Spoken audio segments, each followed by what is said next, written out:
আসসালামু আলাইকুম ওয়া রাহমাতুল্লাহি ওয়া বারাকাতুহু। আলহামদুলিল্লাহ ওয়াসসালাতু ওয়াসসালামু আলা রাসূলিল্লাহ আম্মা বা'দ।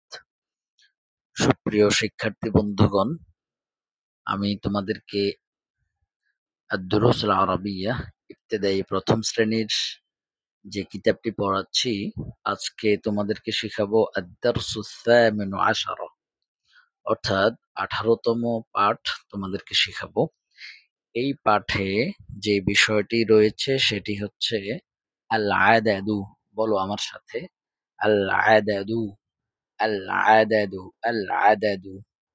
আল-আদাদু মানে হচ্ছে সংখ্যা, মানে হচ্ছে কি সংখ্যা। অর্থাৎ তোমরা যে বাংলাতে এক, হ্যাঁ, অঙ্কতে বলো যে ১, ২, ৩, ইংরেজিতে 1, 2, 3, 4, এই যে এই গণনা করা হয়, এটাকে বলা হয় কি সংখ্যা। এটা তোমরা উপরে আরবিতেও পড়েছো। সেটা কি পড়েছো মনে আছে তোমাদের? যে ওয়াহেদ, ওয়াহেদ মানে কি? ওয়াহেদ মানে এক, ইসনান, ইসনান মানে কি?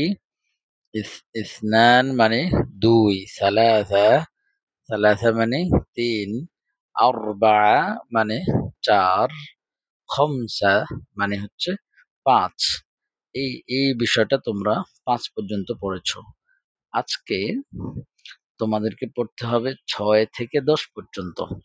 এই পাঠে কি আছে? আরবিতে এই ৬ থেকে ১০ পর্যন্ত আছে। সেটা কি? দেখো এখানে আছে আনদুরু ওয়া আস্তামিউ ওয়া আকরাউ, অর্থাৎ দেখি শুনি ও পড়ি। মানে তুমি দেখবা, শুনবা, এখন পড়বা। প্রথমে যদি তুমি বেলুন, এই যে এখানে দেখতে পাচ্ছ বেলুনগুলা, যদি তুমি গণনা করতে জানো তাহলে বলো এখানে কয়টা বেলুন আছে? ১, ২, ৩, ৪, ৫, ৬। তার মানে এখানে ৬ টা বেলুন আছে। আরবিতে ৬ লেখা হয় এইভাবে। আরবিতে ৬ কাকে বলা হয়? এই চিহ্নটাকে ৬ বলা হয়। এটা খেয়াল রাখবা। এই যে এভাবে করে এভাবে টান যেটা আসে, এই যে এটাকে আরবিতে কি বলা হয়?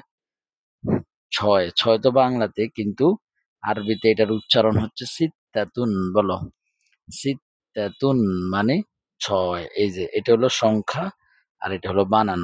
বানান আরবিতে কি? সিত্তাতুন, সিত্তাতুন।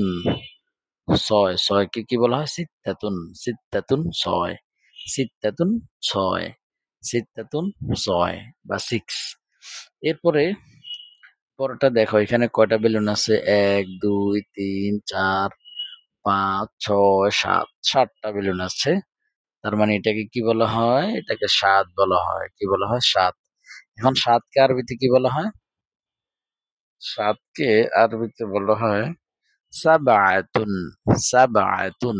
বলো সাবআতুন, সাবআতুন মানে ৭।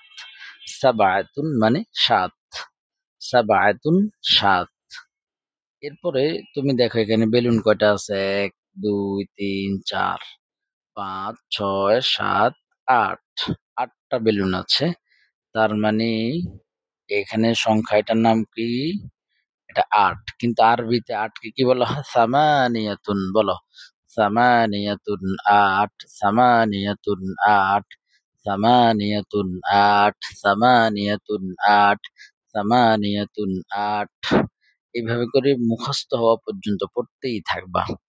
এরপরে দেখো এখানে কয়টা বেলুন আছে? ১, ২, ৩, ৪, ৫, ৬, ৭, ৮, ৯। তার মানে এখানে ৯ টা বেলুন আছে। এটাকে কি বলা হয়? ৯ বলা হয়। এই যে ৯, ৯ কে আরবিতে কি বলা হয়? তিসআতুন।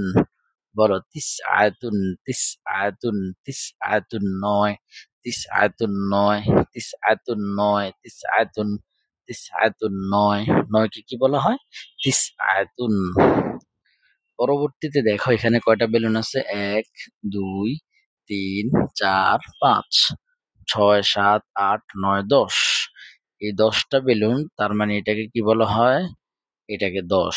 এখন ১০ কে আরবিতে কি বলা হয়? আশারাতুন, আশারাতুন ১০, আশারাতুন ১০, আশারাতুন ১০, আশারাতুন ১০, আশারাতুন ১০। এই যে এইভাবে করে তোমরা ৬ থেকে ১০ পর্যন্ত মুখস্থ করবা।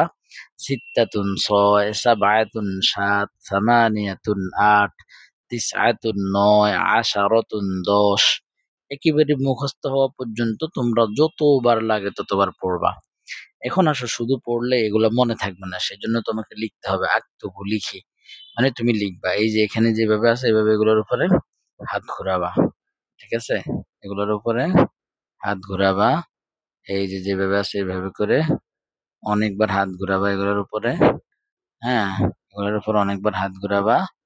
এই যে আর বলবা এই যে হাত ঘুরাবা সিত্তাতুন, সাবআতুন, সামানিয়াতুন, তিসআতুন, আশারাতুন এভাবে করে আবার সিত্তাতুন, সাবআতুন, সামানিয়াতুন, তিসআতুন, আশারাতুন এভাবে আবার মুছে ফেলবা। মুছে ফেলে আবার এভাবে করে তুমি পড়তে থাকবা।